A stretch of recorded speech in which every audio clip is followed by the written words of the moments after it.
a massive helicopter was biting into the masses of gray clouds, cracking in the wind as if every gust could tear it apart. Ethan Caldwell sat firmly strapped to the narrow seat, gazing at the ocean through a dirty window. In the cabin with him were 8 equally grim individuals dressed in black tactical suits. No words. Everyone understood that the mission was heading to a rumored facility, about which no one had told the truth. Only one code word was known: Abyss. Ethan couldn't help but recall the day he was invited here. After tough but successful operations in the Marine Corps, his career in the CIA was on the rise. But one day, men in dark suits summoned him and offered a special post in a secret security structure. Now he was flying to a tiny island where, according to reports, the cursed were held. Creatures about which Ethan only knew terrifying fragments of rumors. After an hour of the relentless drone of the turbine, the helicopter suddenly shook. They had landed on a narrow concrete platform surrounded by barbed wire and equipped with automatic turrets. An officer in dark glasses gave a brief nod. "Welcome to the Abyss, Agent Caldwell. Proceed to the elevator. Briefing is on site." Lone Reef Island was a grim strip of land. Rocky protrusions jutted out like rusty knives with a drizzling rain lashing the face. There were no signs or familiar marks of civilization. It seemed that no human foot had ever set here. But the core was hidden deep underground. Just behind the freight elevator doors, which descended 300 feet, began the first level. The floor quivered as the platform moved into the underworld. Bright neon lights exposed warning signs on the walls. Access level 8+. Unauthorized access, lifetime imprisonment. Finally, the elevator stopped. The doors slid open, and Ethan stepped into a spacious corridor, metallic and cold, like the interior of a giant machine. Several armed guards checked their passes. One of them, thin with the Kaplan patch, gave a short instruction. "Follow me, Agent." Ethan saluted and followed. Cameras, motion sensors, security gates, all around exuded technology and danger. In his life he had seen more than one classified base, but here there was a special atmosphere. Something inhumane lived within these walls, and everything was subordinated to a single purpose: to keep this something locked up. After a series of checkpoints, they led him into a small room. At the table sat a man in uniform without ranks or insignia, only the letters TRI on the chevron. He introduced himself as Grayson Hunter, the shift supervisor. His words were sharp. "Abyss is not just a prison, Caldwell. It's a laboratory, a fortress, and often a grave. Here are held those we call the cursed, supernatural, monstrously cruel creatures. Your job is to patrol, monitor, and eliminate any escape attempts." "Understood." Ethan nodded, understanding that questions were not welcome here. Hunter continued, "If even one of them breaks out, half the country will be engulfed in panic. Maybe the whole world. Every object here is a deadly threat." They moved deeper inside. Hunter nodded towards the massive doors at the guard post. "Behind these doors are the highest category cursed. You've been assigned to blocks B and C. There you'll find Butcher, Brutus, and a couple more particularly disgusting types. See for yourself." Hunter spoke dryly, but his eyes held a warning. What inhabited this prison went beyond the usual understanding of monsters. Ethan reminded himself that he had been through war and seen blood. What was there to fear? Yet deep down, unease brewed. In Block C, Ethan met the duty instructor, a stocky man with the Rift security chevron. He introduced himself as Sam Rodriguez. "I'll show you what and where we have here. And most importantly, what we guard," he said after a handshake. During an hour of briefing, Ethan genuinely horrified himself. Each cell was a high-tech cage from which a cursed seemed unable to escape. Electrically conductive bars, laser grids, teleport suppressors. The maintenance of this place cost millions of dollars, all to ensure that a handful of inhuman creatures did not step beyond the walls of the abyss. At the end of the tour, Ethan peeked into the tablet with the list of prisoners. Some entries sounded utterly unreal. Instant electric discharge, firearm immunity, anomalous spatial jumps. He felt like he wasn't in the CIA's security service, but in the very underworld. "Welcome to the abyss," he muttered to himself. "Hope you have strong nerves, Ethan." Days went by, and Ethan adapted to the rhythm of the abyss. Wake up, briefing from Hunter, perimeter patrol, camera checks. Everyone here carried heavy weaponry, but the veterans muttered that in a real breakout, bullets likely wouldn't help. The security system seemed meticulously planned. Lasers, high-voltage circuits, doors capable of withstanding direct tank hits. Yet overhead, it felt like a lead weight pressed down, the feeling that perfect prisons do not exist. Beside Ethan, almost always on duty, was Sam Rodriguez, always with a smirk on his lips. He was from Texas and, according to his stories, had been through many wars. But when it came to the cursed, Sam spoke with obvious concern. "Against humans, we know the methods.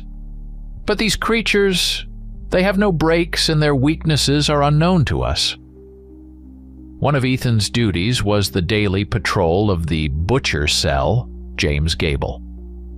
At first glance, he was a thin, unremarkable man, sitting motionless in a corner. But on paper, he was the most dangerous of the cursed, capable of instant teleportation. The cell was equipped with mirror sensors for constant surveillance and a laser grid in case Gable suddenly disappeared from view. Sometimes Ethan stared long at his pale face and felt goosebumps crawling down his spine. It seemed the butcher could see right through him. In the adjacent block was Brutus, a 2-meter-tall beast-like creature, twisting rubberized mannequins in its paws like children's toys. Sparks languished in a transparent cube with a grounding system to prevent it from setting everything ablaze with electrical discharges. Sam joked that if a little bird were inside, not a feather would remain. Guards rested rarely. In the cramped cafeteria, the air, thick with chemical reagents, buzzed from working fans. Ethan sometimes thought of his mother from North Carolina. She still didn't know exactly where her son was serving. And probably for the best. No one would believe about this place. Periodic training alarms sounded, sirens, chaotic running, weapons at the ready. But each time it turned out to be a drill and everyone sighed with relief. Ethan noticed, during drills, no one joked around. Everyone understood too well. A real siren would mean battle not for life, but for death. One day during such a drill, he caught a glimpse of the wiremen cell. Inside, a man with a head wrapped in rusty barbed wire and a spiked bat in his paws. According to reports, the bat couldn't be removed. It returned to its owner. No one knew how this eerie magic worked. Watching the cursed day after day, Ethan realized they were all too different to categorize into one group, but they shared a hatred for humans. These beings lived beyond walls that seemed impregnable. But the very idea of such a prison was unsettling. One mistake could bring everything crashing down. Shortly before another duty shift, Ethan noticed flickering lights. Emergency lamps were blinking and going out. Sam merely dismissed it. "Don't make it up, the place has always been doomed, just as it is." But Ethan felt as if the silent corridors held their breath, awaiting catastrophe. Noon. Ethan and Sam sat in the small personnel cafeteria, poking at monotonous food. Around them, guards lazily debated football and caught news snippets at the corner of their eyes, although no one had properly left here for weeks. Time seemed to have lost its meaning. Ethan was just taking a sip of liquid soup when the loudspeaker exploded with a sharp cry. Breakout! The siren pierced ears. A wave of panic swept the hall. People jumped up, someone dropped forks, someone grabbed weapons in a run. From the eerie tone of the signal, it was clear it wasn't a drill this time. Damn. Sam exhaled, looking at Ethan. So it's serious. By protocol, guards were required to take positions and contain the escaped cursed. Everyone understood that this could be a suicide mission, but there was no choice. Ethan stood up, mechanically reloading his weapon. Do what you have to, he told himself. Come on, Caldwell, pull yourself together. Sam jerked the rifle out of the safe. The corridors turned into chaos. People ran, red flashing lights illuminated terrified faces. Harvey Sawyer appeared, a burly guard who usually boasted loudly about his combat skills. Now terror shone in his eyes. We eliminate them immediately, he shouted. Come with me if you haven't chickened out. Without waiting for a response, he swung open the door to the high-category sector. Ethan and Sam just exchanged glances. It was a deadly mistake. But they didn't have time to dissuade Harvey. From the shadows emerged a huge wolf-like figure, Brutus. He truly resembled a mutated dog animator. Only blood dripped from his mouth, and a wild anticipation was frozen on his face. Harvey spun the rifle, but Brutus lunged forward with inhuman speed, crushing him in his paws. The crunch of bones sounded like a breaking tree, and Harvey ceased to exist in the same second. His body was thrown against the wall, splattering blood everywhere. Back! Sam shouted, pulling Ethan from his stupor. They rushed back, hearing the beast's roar and screams. Brutus was already tearing apart the remaining people in the cafeteria. The doomed wail of the siren only intensified the nightmare. Soon, Ethan and Sam encountered Grayson Hunter, who, though alarmed, still kept himself composed. Breakout throughout the complex, he said, gritting his teeth. Sectors C and D are already overrun. How did they manage to open all the cells at once? The radio was filled with static and screams. Sparks and the wiremen were easily taking out the guard posts. Hunter clenched his fists. Caldwell, no time for questions. The Alpha Lock protocol failed. That means Bravo Plan is now in effect. All live fighters are to contain the monsters while we can. Ethan understood. The chances were slim, but they couldn't leave. He reloaded his weapon and glanced at Sam. Maybe there's a safe place somewhere. There are no safe places, buddy. Sam grimly shook his head. But I know a closed corridor. Maybe we can reach it. Suddenly, the corridor jolted from a flash, and both were thrown to the floor. Sparks seemed to have scorched part of the wall nearby. The smell of burning and panicked screams melded into a cacophony. Ethan jumped up, helping Sam to his feet. Sam looked at his friend with eyes that said it was already pointless to fear. They had to run. Emergency lamps flickered an alarming red, corridors filled with streams of gunfire and heart-wrenching screams. Everywhere, blood, smoke, distorted doors. Electronic panels went haywire. Some doors slammed shut, others opened, and monsters slipped away effortlessly. Ethan and Sam hurried, trying not to be seen by the cursed. In one span, they saw Sparks, a wolf-like creature with a burnt-half muzzle, jerking a steel door off its hinges and throwing it at a group of guards. Half the fighters fell dead. The remaining creature finished them off with an electric blast, then fled to hunt anew. Downstairs faster before he notices us," Sam hissed. On the lower floor, they came across remnants of a squad trying to stand against the wiremen. One fighter was still alive, but mortally wounded, whispering something about the futility of resistance, then died in Ethan's arms. A deep growl sounded as if the air quivered from someone's giant breath. Possibly the midnight had gone hunting. With each passing second, hope faded. Suddenly, guard Neaton Carver appeared around the corner, his face twisted with fear and anger. "Caldwell, where are you going? We need to defend the blocks," he roared, seemingly driven mad by terror. "There are cursed out there. It's suicide." Sam dismissed him. "Don't rush to your death alone. Easier to die than sit idle." Carver grabbed Ethan by the collar. "Either come with me or get lost." Ethan only managed to open his mouth to respond when a chilling scrape sounded from behind. The wireman appeared in a blood-soaked biker jacket with a terrifying mass of rusty barbed wire on his head. He squeezed his spiked bat in his paws. "Excellent!" Carver exclaimed, raising his rifle. "Now I'll show you!" The shotgun slammed into the monster's chest, spraying black blood, but the wireman didn't even think to fall. He lunged forward and with one swing of the bat tore Carver open, scattering flesh fragments.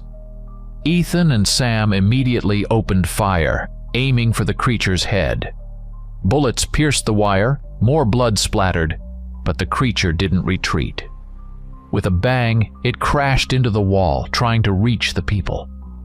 "Retreat!" Ethan shouted. They rushed down the corridor while the wireman scraped his spikes across the floor. Suddenly, a flash somewhere in the distance extinguished the light, and when the emergency lighting flickered back on, the monster and its trail had vanished. Apparently, it had gone to find another victim. Sam wiped sweat from his face. "We won't hold out much longer." "Agreed. Where's your corridor?" "There, in Sector C. Let's go before it's too late." They charged forward, dodging debris, trying not to get caught under the cursed's paws.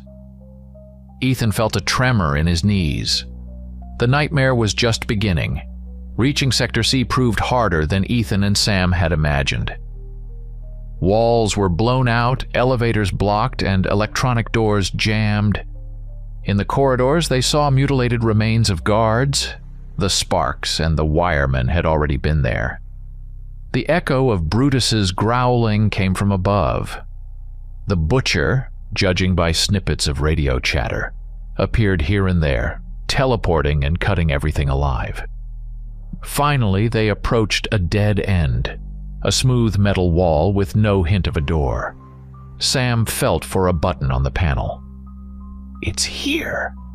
The wall hissed as it slid to the side, revealing a narrow corridor inside, smelling of dampness and lubricating oils. "Live inside," Sam said. They ducked in and closed the panel behind them. In the pitch darkness, only a narrow beam of a flashlight illuminated their path. They walked for about 10 minutes. The corridor led deeper into the complex. Finally, they came face to face with a massive door with a scanner. Ethan swiped his pass and the door slid sideways. "My God," he exhaled. The scene resembled a secret dispatch center. Bundles of cables, flickering screens, server units, tools and drawers, unfinished walls. It seemed someone had secretly set up an entire monitoring station here. "Yeah, it's an underground dispatch center," Sam whistled. Monitors displayed live feeds from cameras throughout the complex. Despite the malfunctions, some were still working.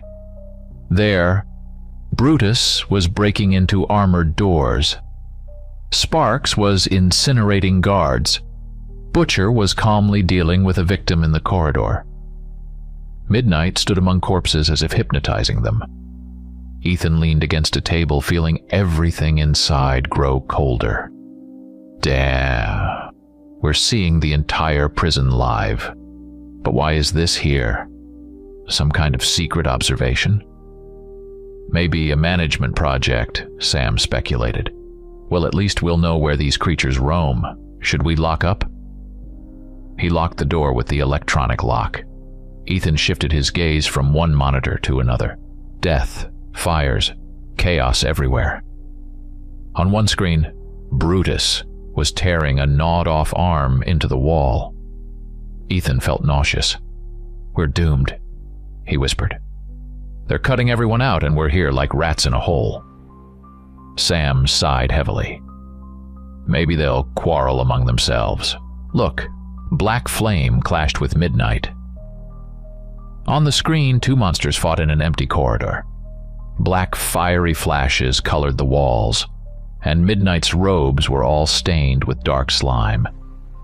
It all ended in a terrifying, unimaginable mess. Ethan felt the transmitter in his hand, trying to call for help. Sam connected to the radio network, only noise and static. "Hope someone up there got the signal," Sam said bitterly. "Otherwise, they'll grind us all here." Looking at the flickering monitors, Ethan thought the only salvation could be external help. But would it arrive in time? Minutes gained viscosity, as if time itself clung to these walls. Sitting in the dispatch center, Ethan and Sam heard only a muted hum. On the monitors, the wireman was literally tearing apart the last guards of Sector D.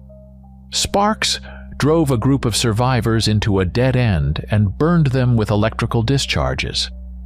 Cameras were failing more frequently. Apparently, the equipment was breaking down. Sam frantically twisted the knobs, trying to catch a signal. "Sector C, reception. This is Agent Rodriguez. Abyss under attack. Repeat. Abyss is under attack. Need help." Only static interference, as if all of humanity had perished, leaving them among monsters.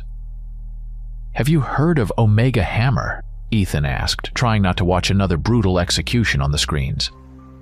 "They say it's a secret squad that burns everything if the cursed break out." "Heard of it," Sam mumbled. "They supposedly level everything without hesitation to prevent monsters from escaping." Empty hope and fear mingled in a bitter lump in Ethan's throat. Yes, if Omega Hammer even exists, would they save those still alive? Or just indiscriminately destroy everyone? On one of the surviving monitors, black flame flickered with swirling fire, and Midnight moved forward, almost impervious to it. No guards remained there for a long time. The monsters were fighting each other. Any outcome threatened only greater disaster. Suddenly, fragmented words came through the earpieces. "Meet Omega Hammer. In 30 minutes. Hold." Sam jolted as if struck by lightning.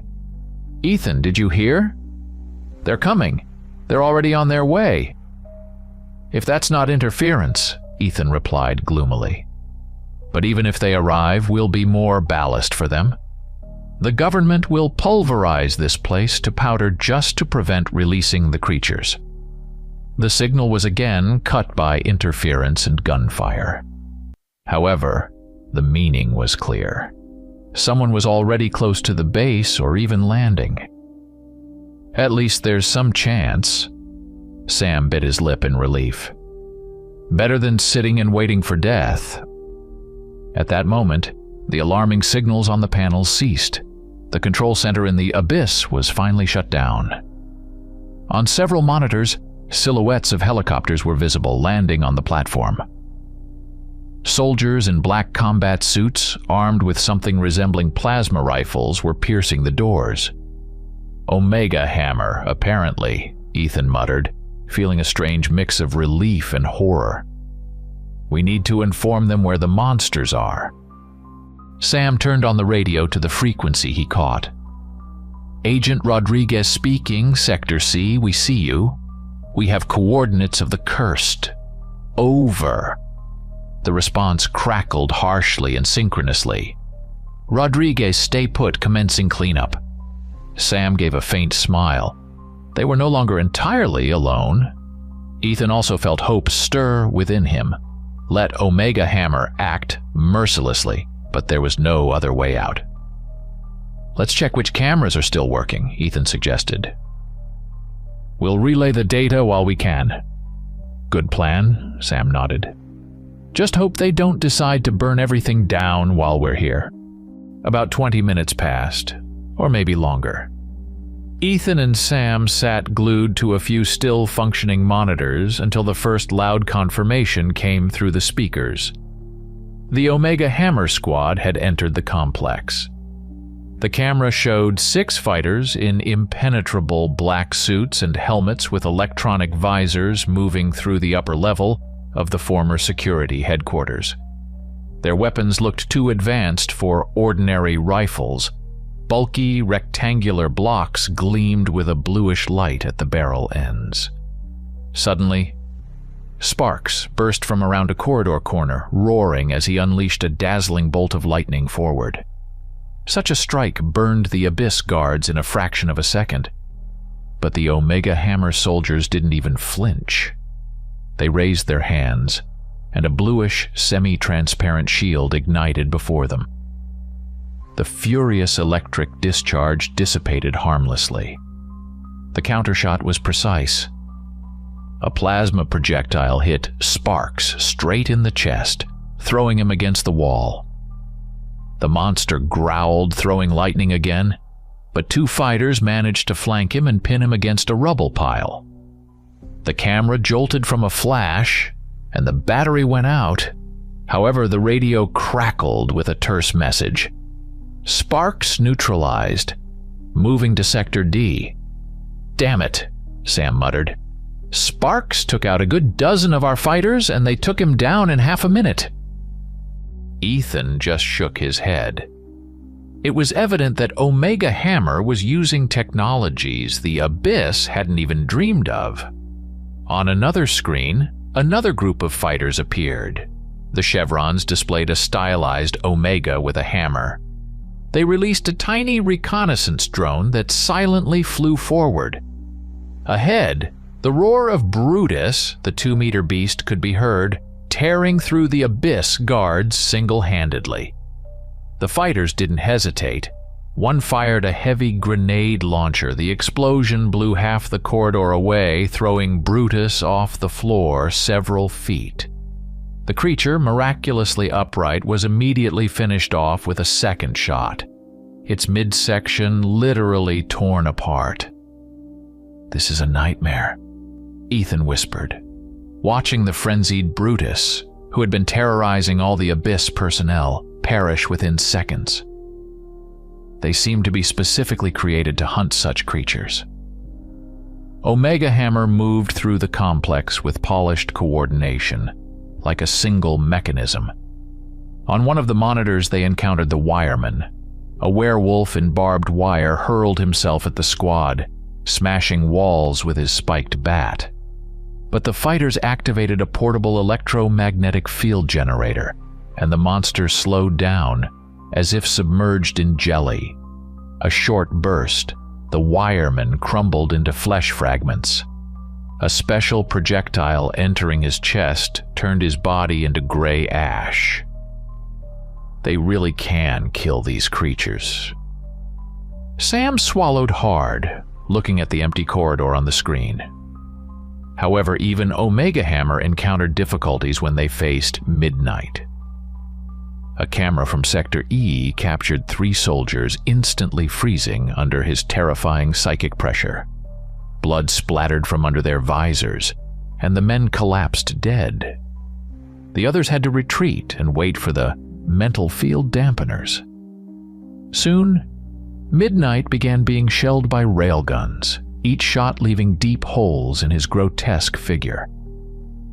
He staggered but kept moving until the squad commander used the ranch fire prototype, a terrifying weapon whose energy knocked the monster back 3 meters, and cracks ran across his black attire, oozing dark substance. The creature groaned and finally collapsed, dissolving into black smoke. And he fell, Ethan said, feeling as if the ground was slipping beneath his feet. All this slaughter just for a few soldiers with experimental guns to carry out a real purge. Only Butcher and Black Flame remain.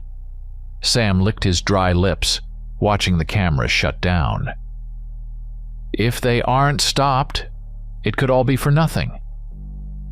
On the central monitor, Butcher, in a shadowed corridor, repeatedly teleported, attacking the Omega Hammer fighters from behind. Not all their innovations could prevent instant disappearance and sudden scalpel strikes to the neck, but the main threat continued to grow. Black Flame, already rushing towards the reactor. If he destroys the core, it's the end for all of us, Ethan rasped into the radio, trying to relay the coordinates of Black Flame. The signal cut off mid-sentence. The situation remained terrifyingly ambiguous. Omega Hammer was slashing the cursed one after another, but a couple of truly monstrous threats still needed to be controlled. And regardless, the island was already doomed. At best, it would be leveled to prevent releasing the threat outside. The communication was intermittent, sometimes cutting out and then returning. On the monitor connected to the reactor hall, something hunched and dressed in a scorched, half-rotted uniform, Black Flame, suddenly flickered. It seemed as though dark tongues of magical fire extended from its limbs, scorching the very air. The large reactor gate had already begun to deform. The metal was covered with waves of glowing hotspots. Immediately, 3 Omega Hammer soldiers in heavy armored suits labeled Thermo Shield stepped into the lenses. One threw a flashbang grenade, illuminating the hall and forcing Black Flame to recoil for a second. Then the soldiers fired energy guns. Plasma bursts, mixed with the scorching flames of the monster, and flashes of all shades of orange and purple swirled in frenzied vortex. If the reactor explodes, it's the end for everyone, Sam sighed, watching as the metal melted before his eyes. We need to block access to the reactor's heart, Ethan decided, feverishly rummaging through documents with Sam. There must be a backup system here. Their guess proved correct.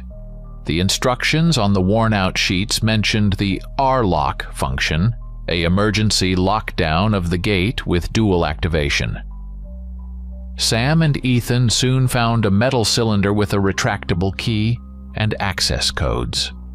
The problem was that the second part of the procedure had to be performed in the central control room. What's the use if the control room has already collapsed? Ethan grimly noted. At that moment, the radio crackled in their earpieces. A sharp voice came through. Rodriguez, respond. Black Flame has almost burnt through the reactor gate. Where are you located? We're in the hidden dispatch center of Sector C, Sam blurted out. We have access to the R-lock system, but we need the code from the central control room. This is our operator speaking. Prepare to enter your code. It's a priority. Sam immediately inserted the key into the reader, dialing the combination 248 Alpha 13. Meanwhile, the reactor monitor was showing real hell. Black Flame was throwing fiery waves, and 2 Omega Hammer soldiers had already fallen, their armor smoking. The remaining soldiers hid behind thick crates, returning fire in a torrent. Come on, damn it, Sam muttered, turning the key. 3, 2, 1, activation. The radio crackled. A muffled thud of ancient mechanisms echoed through the walls, and a second, additional plate descended in the doorway to the reactor. Black Flame roared, bathed in a bonfire, but the built-in cooling system kicked in. Pillars of white steam enveloped the metal, cooling the overheating areas. We saved the reactor? Ethan felt as if a stone had been lifted from his soul. A second later, a reinforced Omega Hammer squad burst into the hall, armed with grenade launchers and heavy machine guns. Under the crossfire, Black Flame staggered, and when the commander fired an experimental rocket, the creature exploded into flashes of black energy, turning into a charred heap. Thus fell one of the most monstrous beings. He really fell. Sam whispered, barely breathing. I thought it was invincible.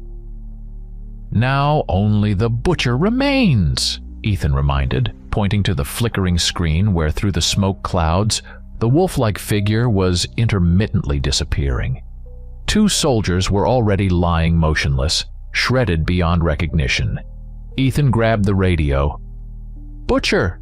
Sector F, camera 23, be careful, he teleports and attacks suddenly.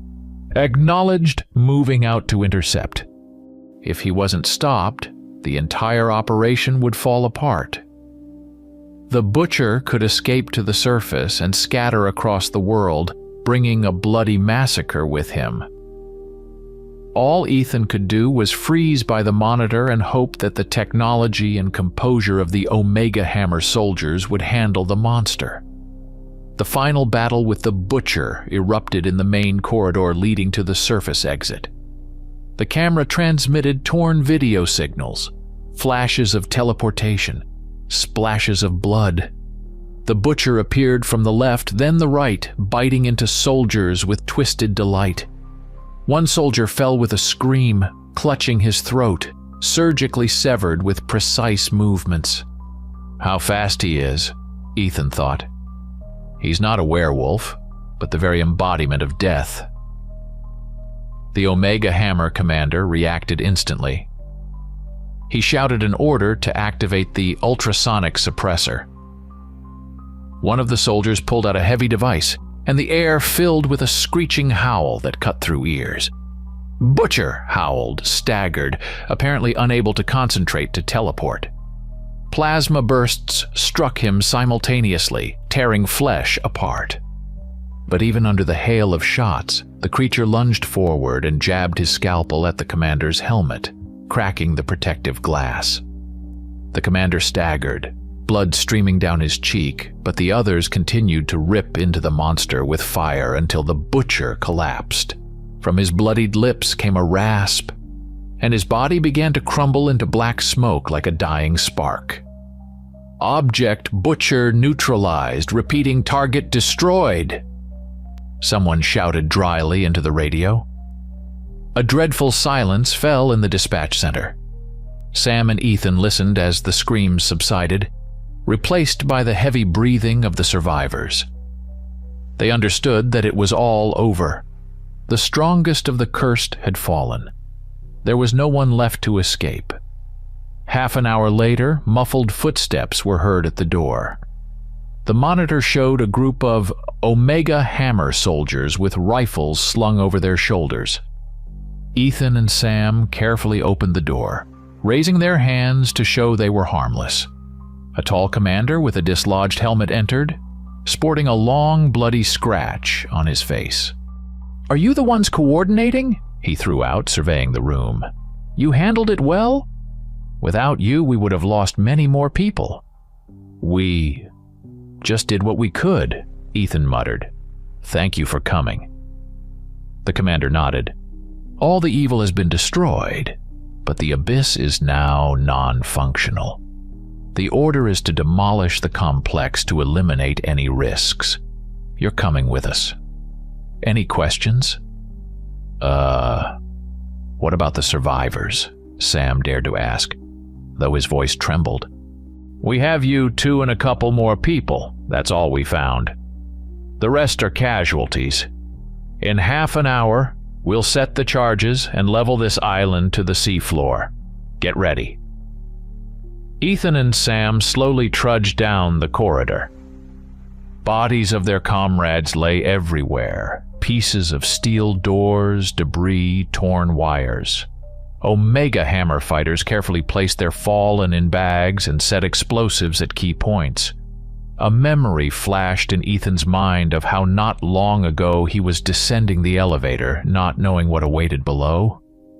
On the surface, they were greeted by a fierce wind and the roar of helicopter blades. The concrete platform was full of craters. It seemed Omega Hammer had preemptively shelled the area to secure the perimeter. The commander pushed them toward one of the helicopters. "Quickly board. In 15 minutes, the island will be blown up." "What if someone is still alive underground?" Ethan burst out. The commander only frowned. "We don't have time for searches. That's it." End of conversation. Ethan, feeling bitterness in his throat, stepped onto the board with Sam. The helicopter lifted off, leaving behind blackened, scorched rocks and debris. Soon, through the window, they saw a flash illuminating the sky above Lone Reef Island. A massive explosion thundered across the waves, and the island literally disappeared, sinking underwater along with all the terrifying secrets of the abyss. Sam sighed heavily, squeezing Ethan's shoulder. "At least we survived. And I hope it wasn't all for nothing." Ethan simply closed his eyes. He knew he couldn't tell anyone about everything that had happened. He could hardly believe himself that they had just escaped an underground hell where monsters were real. But one thing was clear. The cursed are not just tales. And if similar facilities exist somewhere, the world is always walking on a knife's edge. The helicopter carried them to a distant military base. Ethan felt he would still be jolted for nights to come. Deep down, he knew that one day a similar abyss might open elsewhere, and there's no guarantee that someone would be there to close it. Story 2. My name has been erased from all databases, and my biography is presented as blank pages. At least that's what people told me who claimed they were just following orders. I don't have much time left. Brain cancer is eating me from the inside, and no super-secret medicine from our base will help here. They won't spend resources on decommissioned material. And, strangely, this gives me freedom. The freedom to speak and the freedom to die without fear of consequences. I know they're already after me, but if you're reading these lines, it means at least part of the truth has somehow leaked out. It all began many years ago when I, a promising electronics engineer, arrived at my new workplace. Officially, I was hired as an IT specialist at one of the major airports, where, as I thought at the time, I could peacefully realize myself, maintaining complex security systems and surveillance. I remember my pride when I was handed a special pass and told that an entire team would be under my command. I never imagined that behind this facade of a civilian facility lay a vast abyss of secrets. Now, as my body is nearly failing and life is shrinking into a painful haze, I understand. The truth must be spoken. Even if they track me down a second after publishing this, I hope someone manages to save a copy. After all, is it worth hiding it when millions of lives are at stake? Because what is brewing in the depths of the secret Object X can change the course of history. But alas, not in the way those in charge of the experiments dream. I'm terrified to even recall all these years spent underground in endless corridors with no sunlight and no hint of normal life. When I first gained access to the closed sectors, I felt an animalistic horror, like an insect in a multi-layered anthill, where every move is controlled by an omnipotent hand. And yet, I didn't know then how deep the underground floors were or how monstrous the projects being carried out there were. I only saw the tip of the iceberg, laboratories and endless rows of offices with specialized equipment. But the lower I went, the stronger the feeling grew that a whole universe of darkness stretched beneath my feet. Now I address you, whoever opens this file, stumbling upon it on an abandoned forum, or receiving a link via email from an anonymous source. Please don't consider me a madman. I've seen and lost too much to fabricate these nightmares. my only goal is to bear witness. Beneath Granville International Airport lies an object that everyone should know about. The world talks about the mythical Area 51, mocking those who fanatically search for aliens there. But in reality, it's just a trap. The real secret lies hidden in the underground hives. And I am one of the few who are still able or dared to tell what is happening there. Perhaps my confession will serve as a key to salvation. Or maybe it's just a desperate cry, not worth a single life.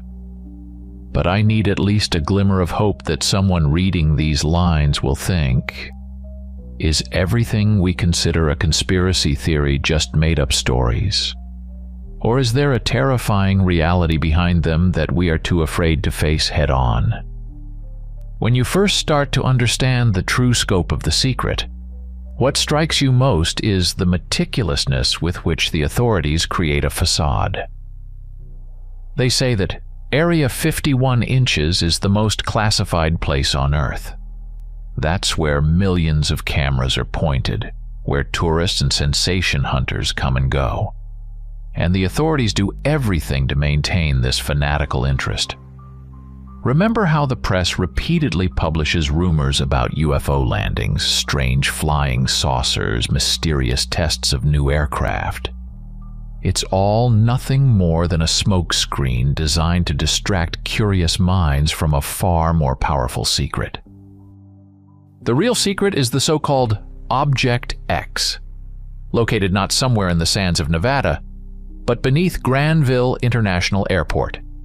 The noise of passing planes masks explosions, inexplicable crashes, screams, and any other anomalous sounds that frequently shake the underground levels. The thousands of seemingly passengers are actually a mix of agents, scientists, and military personnel scattered across terminals. Each of them is given different tasks. Some monitor external security parameters. Others study the faces of real tourists who happen to be in the wrong place at the wrong time. And some carry out special orders related to the containment of objects that aren't mentioned in any official documents. When I first started working at the airport, I found it strange that there was so much armed security around. Of course, they were all in civilian clothing, covering themselves with various positions. Airline security service, private security contractor, baggage control. But their posture, the weapons dangling under their jackets, and their stern faces revealed a habit of executing orders of any complexity. Later, I discovered that the staff of random flight attendants and pilots were also composed of military personnel with high clearance levels. Moreover, some flights, as it turned out, were simply fictitious. They actually didn't exist in the global system. But on the display boards, messages about arrivals and departures regularly appeared, and planes frequently flew overhead. The people on board were merely extras. It's hard to believe that such a thing is possible in the modern world, where every step is recorded by smartphone cameras. But the government has learned to control information, turning any leak into a farce. If someone sees something extra, they can always be made to appear as a crazy conspiracy theorist, locked up in a clinic, or silenced by other means. An individual has nothing against such a mechanism. Any resistance is crushed like an insect caught in cogwheels. However, the scale of the conspiracy at Granville Airport astonishes even me, who had grown accustomed not to ask questions. The system is so finely tuned that the city sees the airport only as a source of jobs and a symbol of progress. Funding comes from private and state investors from all over the world, and no one suspects the real purpose of these injections. Everyone thinks the grants are for expanding terminals, improving infrastructure, pilot training programs. But the money is spent on something entirely different. on what lies beneath the runways and hangars. And that's the most ingenious camouflage. Who would suspect a bustling place where crowds are always present and machinery roars? Who would think that behind a shabby partition of a service room lies a lift leading to an underground abyss? It is thanks to such a false glory of Area 51 that Object X continues to exist quietly in the shadows, unnoticed by the public consciousness, but accessible to those who have the power to command and conceal. When you first descend beneath the airport, everything seems quite ordinary. Rows of service corridors, utility rooms, warehouses, ventilation shafts. Nothing supernatural if you don't pay attention to the fact that every passage is meticulously guarded. But just a couple of massive sealed gates down, and reality smoothly transitions into a nightmare. Gray concrete is replaced by metal corridors, with hanging wires and labyrinths of pipes. The lighting here is dim, flickering, often blinking, as if someone is intentionally creating an atmosphere of eternal anxiety. But the real dread begins when you realize the size of this underground world. Beneath the airport lies a complex of 5 enormous sectors called hives. They are connected by countless corridors and tunnels stretching kilometers deep. Officially, these are listed in documents as old Cold War bunkers. But the reality is that these bunkers are merely the top layer of a gigantic underground metropolis. I myself only gained access to a limited part of the complex, and even that under strict supervision. Each sector is surrounded by legends and rumors, fueled by fear of the unknown. But there are also clear rules of existence, which were explained to me right away. First rule: isolation. All employees working here permanently are required to spend 5 years underground with no right to leave. Only rare trips to the surface for bureaucratic matters are possible, and even then under the supervision of special guards. After the 5-year rotation, there follow 4 years spent under observation. You're given a more flexible schedule, but you're effectively kept within sight. And if someone decides to escape, they have little chance, because they're being watched from everywhere. Second rule: total surveillance. Cameras are everywhere. Motion sensors stand guard. Directed microphones. They capture the slightest whisper, any anomaly, every breath. I painfully acclimated to this, because in normal life we know about cameras in stores and on streets, but we don't feel their presence every second. But here you can't even brush your teeth without being under the lens's scrutiny. Third rule: regular medical examinations. Every 6 months, each employee undergoes a thorough body check, from blood tests and full-body MRIs to psychological evaluations. Officially, this is done for safety, to monitor the effects of isolation, but rumors say it's much darker. They look for any deviations, signs of infection with unknown viruses, or contact with something humans shouldn't interact with. Fourth rule: each position is strictly limited in its access zone. A physicist won't know what a virologist is doing. Security from Hive 1 won't know what's being hidden in the depths of Hive 4. The separation creates a mosaic where no one can see the whole picture. The entire system works like a gigantic organism. Each cog knows its small section and blindly follows orders. It feels like I've entered a hellish machine where people are merely expendable materials. But with every door passed, with every new step leading deeper, a chilling premonition grew within me that behind these layers of concrete and steel lies something far more dangerous than I could have imagined. It is important to understand that the entire complex beneath the airport is conditionally divided into 5 main hives, each with its own purpose, often not even obvious to those who work there. My initial post was located in Hive 1, the administrative heart of the project. Here, sit HR personnel, accountants, and logistics specialists. At first glance, they appear to be ordinary office employees, frozen in front of computer screens or bustling with stacks of papers.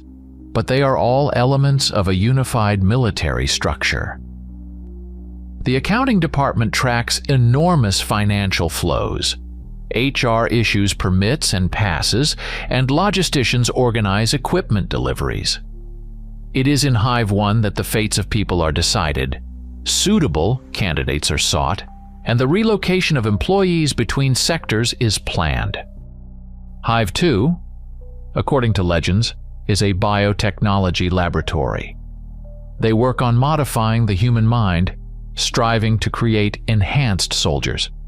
It is said that experiments are conducted to implant neural chips capable of enhancing combat skills and suppressing fear. Friends from the service department who had short assignments in Hive 2 whispered about strange sensory deprivation chambers, complexes where people are suspended in special capsules with solutions passed through nanofilters. The goal of the experiments is clear only in broad strokes, but one thing is certain. The boundaries between human and machine are blurred there, subjecting test subjects to unprecedented psychological stresses. Hive 3 specializes in chemical and biological weapons. I have seen containers labeled highly dangerous materials. I've heard of secret projects involving unknown viruses. Rumors suggest they analyze bacteria found in allegedly fallen meteorites and attempt to develop new strains capable of causing mass epidemics. Hive 3 personnel wear the heaviest protective suits, and their zones are hermetically sealed off from others at the slightest sign of leakage. Conversations with colleagues made it clear that even generals do not have complete data on the materials stored there. It's a secret within a secret. Hive 4 is shrouded in the thickest veil of secrecy. Even the chiefs from Hive 1, who seemed omnipotent, do not have access there. It is said that they work on projects related not only to our science but also to what can be called the borderland of reality. Whispers mentioned experiments with quantum tunneling, the creation of artificial wormholes, and the expansion of space-time anomalies. But all these rumors faded as soon as security appeared in the zone. No one dares to ask unnecessary questions, as those who do often have to summon a cleanup crew. Hive 5 is spoken of even less frequently than the 4th sector. Moreover, many are not even aware of its existence. Any mention in the database is instantly deleted, and an attempt to ask anything directly raises suspicion among the management. I have only heard fragmented hints, as if Hive 5 contains something that makes the very air compress with horror. It is said that the most terrifying or incomprehensible research is conducted there. None of the people I know have been to this sector or spoke about it openly. But I felt that the key to all the mysteries lies precisely there. The human psyche adapts to any conditions, even to endless underground corridors, a barracks routine, and a strict hierarchy. However, sometimes glitches begin to occur in this man-made system that cannot be explained by ordinary logic. I remember the first time I heard about a lockdown due to a leak. They cut off communication, closed the shutters, and divided us all into zones. The official version was an accident in the chemical laboratory. But there was something in the behavior of the guards that betrayed panic, albeit hidden behind iron faces. Even stranger was that after the lockdown was lifted, many people disappeared without a trace. No one mentioned them, as if they never existed. Sometimes you sit in the cafeteria, see a guy at the next table with whom you talked about the football match yesterday and today. It's as if he's not there. An empty chair, and if you ask questions, you get a dry response. This is the first I'm hearing of it. Maybe you imagined it. This collective amnesia scared me the most. I don't even know what's scarier, the leaks of poisonous gases or the management's ability to make people believe that certain employees never existed. It's as if fragments of our memories are being erased, turning them into something unreal. There was an incident that spread throughout the complex in the form of whispers in the corridors. One of the technicians, usually silent and precise in his actions, suddenly ran out of the shutter leading to Hive 4. He was screaming, hysterical, waving his arms. The soldiers at the post didn't have time to calm him down. They nervously exchanged glances, as if they also didn't know how to react. Then the senior officer instantly opened fire to neutralize him. The technician was shot dead right there in the corridor, and his body was literally dragged away before he stopped twitching. What did he see there in Hive 4? What made him lose his mind? No answer. Over time, I accumulated fragments of conversations and rumors. People mentioned footsteps in empty rooms, cold touches from invisible hands that seemed to reach from around the corner, and that strange sound, as if a quiet echo of someone's breathing or a heartbeat was traveling through the metal. Someone claimed to have felt the presence of someone else while walking down an empty corridor, but saw no one when turning around. Light bulbs sometimes start flickering. Distortions run across the surveillance system monitors. Of course, you can chalk it up to technical glitches. But the feeling that something entirely different is happening around didn't let me rest. At times, it began to seem that there were certain lacunae in space where ordinary light does not penetrate. These areas seemed to devour sounds and sight, not allowing anything to pass through them, as if the world there was changing its rules. I've noticed more than once that people who have been on the other side return from there changed, lost, with a painful gleam in their eyes. And no one dared to ask direct questions because we understood all too well. Even whispering about such topics could cost you your life. Thus, beneath the earth, in the labyrinths of the hives, a dark figure of something unknown began to take shape. And I increasingly felt that we were not just being kept in the dark, but that we were serving as conduits to a world that should not come into contact with our reality. Perhaps the scariest stories about the supernatural were the tales of the twins, creatures featured in strictly classified files under the code designation Specimens 002A and 002B. I don't know how exactly they appeared in Hive 4, but their presence is enveloped in an atmosphere of nervous horror. Even people who have never seen them speak of them with a tremor in their voice. They say these twins are twice the height of a human, although they have 2 arms, 2 legs, and, at first glance, a humanoid body structure. But their faces are indistinguishable. In photographs, if they exist at all, only a blurred area is visible, as if covered with shimmering smoke. Instead of hair, long, writhing growths extend from their heads and necks, hissing and oozing strange slime. But the most terrifying thing is how their presence distorts reality.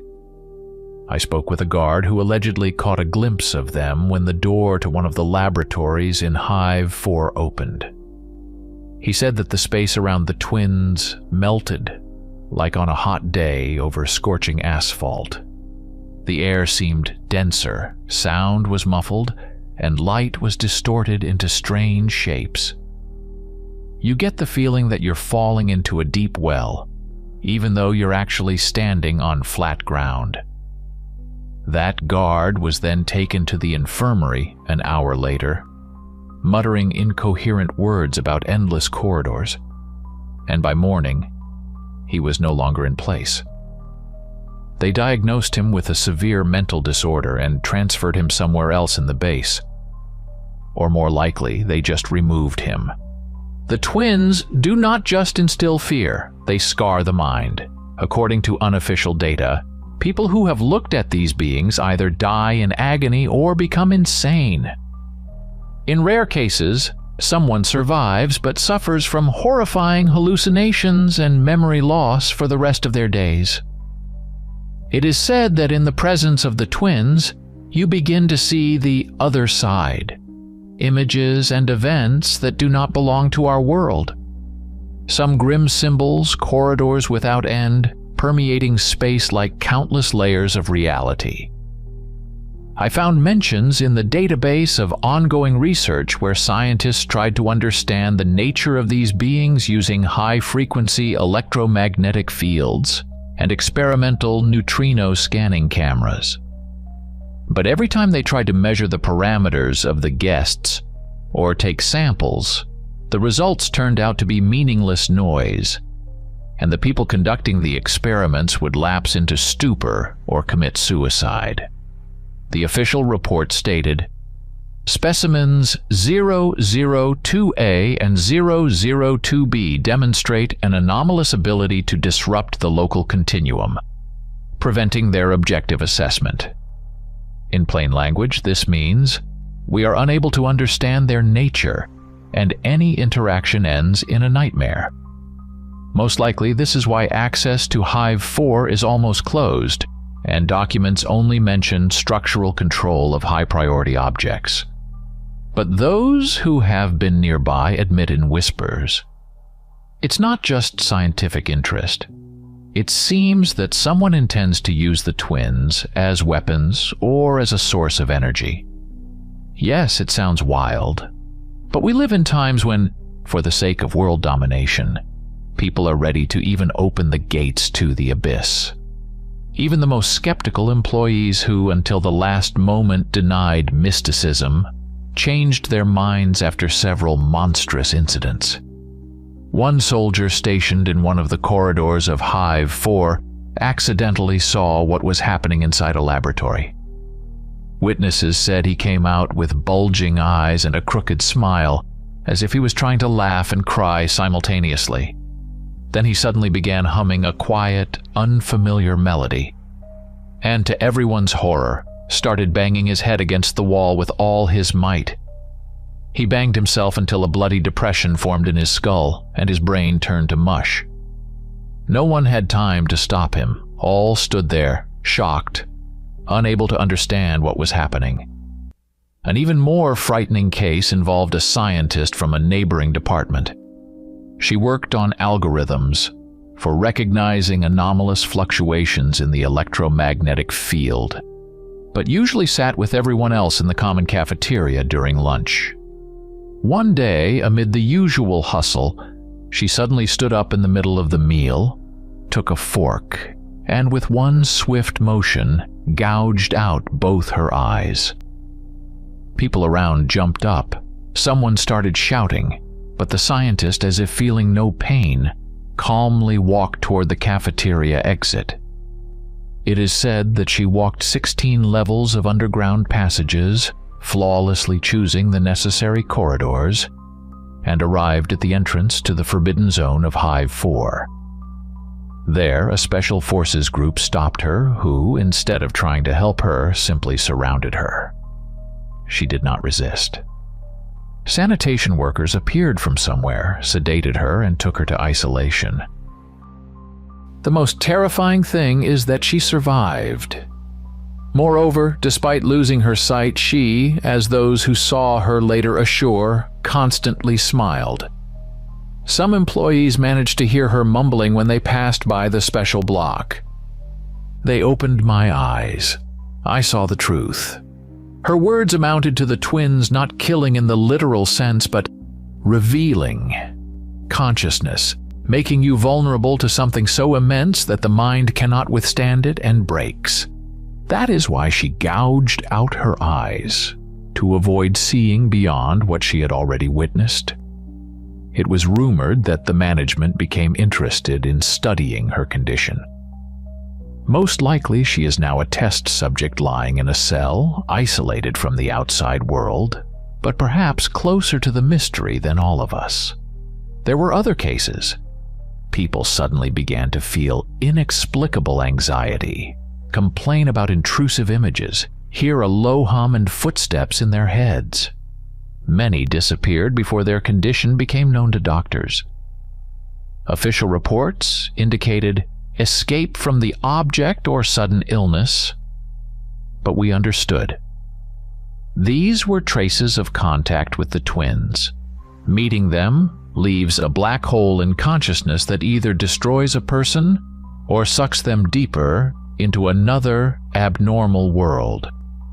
Thus, the number of victims multiplied, and not only people. It was said that even laboratory animals, rats or monkeys, went insane and tortured themselves to death just by sensing the presence of these creatures. And no one knew how to stop this madness, or if there was any way to protect oneself in their presence. The more I learned about the twins, the more I came across mentions of a certain project IDA, interdimensional anomalies, in some documents listed as interdimensional anomalies. Piecing together bits from different people, I understood that these beings were not found or brought from space. They were summoned. During some catastrophic experiment in Hive 4, scientists, possibly working with quantum portals or something even more bizarre, tore a rift between our world and another reality. And from there, beyond the edge, the twins came. Naturally, no one admitted to the details, as the papers on the project were classified as absolute secrecy. But I had enough fragments preserved in my memory. Mentions of tears in space, registered by a special set of sensors. Reports spoke of the appearance of unknown energy waves and serious damage to laboratory equipment at the moment of the anomaly. Scientists recorded a powerful release of an unknown type of radiation that could not be shielded by conventional methods. Then, in the corridors of Hive 4, electrical network failures occurred, doors were locked, and communication systems were shut down. When reinforcements broke in, they found only a few survivors running through blood-soaked corridors, laughing maniacally. Thus, the twins found their way among us. A theory arose that these beings are parasites that penetrate our reality using the energy of experiments or ghosts of an unknown civilization living on other planes of existence. Whatever they may be, their power exceeds the laws of physics known to humanity. They break the space around them, cause changes in the psyche of observers, and seem to be able to influence the structure of time. Some scientists, if the sources are to be believed, speculated that in the presence of the twins, a person sees all possible variations of the future and the past, which is unbearable for the mind. That is why they are called interdimensional anomalies. They belong not to one, but to several realities simultaneously. It is clear that Project IDA became the main reason for tightening security measures and increasing secrecy. The management tried to use new possibilities. If we learned to control such rifts, could we travel between worlds? Or create new weapons that make the enemy lose their sanity? I have no doubt that experiments are being conducted in Hive 4 to stabilize the portals, which could potentially open access to inexhaustible resources, or to forces that will destroy us. Fear intertwined with greedy curiosity. After all, it is people desperately desiring power who sign contracts and spend billions on this madness. They see such beings as the key to crushing enemies, to global domination. But to me, it all seems like suicide, because you cannot play with things that have been beyond our understanding for centuries without consequence. We are breaking down the door behind which an endless abyss may be lurking. And there, in its depths, entities comparable to the twins, or even more horrifying, await us. I never had illusions about my role in this system. I was engaged in the technical support of video surveillance, maintained servers, analyzed codes and signals coming from sensors throughout the complex. For a long time, I played the role of a compliant cog because I was afraid. Afraid that I could be removed as easily as those who saw too much. Afraid that if I leave this place, they would find me and silence me forever. Afraid that if I tell people the truth, they still wouldn't believe me, and I would get a bullet in the back of my head or disappear into an unnamed prison. But recently, I stumbled upon my own medical file. It was stored in one of the encrypted registries, which I accidentally accessed during a server update. There was a doctor's conclusion: inoperable brain tumor, stages of metastasis, recommendations for urgent write-off. In fact, I had only a few months left. Perhaps if I had gone to a doctor on the surface, I could have tried to extend my life. But within the walls of Object X, no one plans to treat me. I am expendable material, and the unfit cells in the system have their own fate. According to the papers, after the set period, they would either arrange a coincidence in which I would die from an alleged accident or send me deeper into Hive 4. And I know perfectly well what this business trip means. In the worst case, I would become a test subject. In the best, my consciousness would cease to exist under the influence of the anomaly. Learning all this, I completely lost the desire to remain loyal. I have nothing left to lose.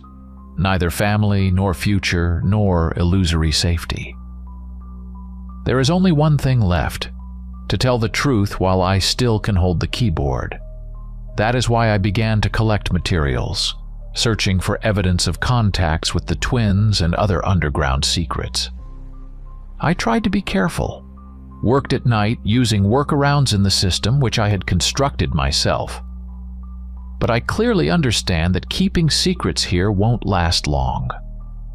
Sooner or later, someone will notice strange activity or discover my attempts to go online, and then it's all over. Most likely, by the time you see this text, I will no longer be among the living. But I hope that the words will resonate in your hearts. Let the public know that the real threat is not in the deserted hangar angels of Area 51, but in the monster lurking beneath the old runways of Granville Airport. If this story sparks doubt, leads to an investigation, it means I died not in vain. And perhaps at least someone will learn what we are doing here and what or whom we are about to face if the mad project IDA continues its hellish work. Essentially, the people behind these experiments have already crossed the line.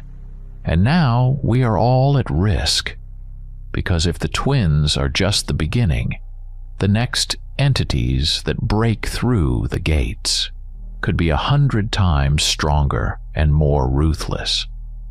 And who knows if we have any chance to close this door once it's already ajar. My time is running out. I feel the pains in my head intensifying and something unnatural stirring in my thoughts. It seems that the walls around me are also breathing. Sometimes I hear distant voices in them, or rather, the breathing of the abyss itself, and they know that I am here.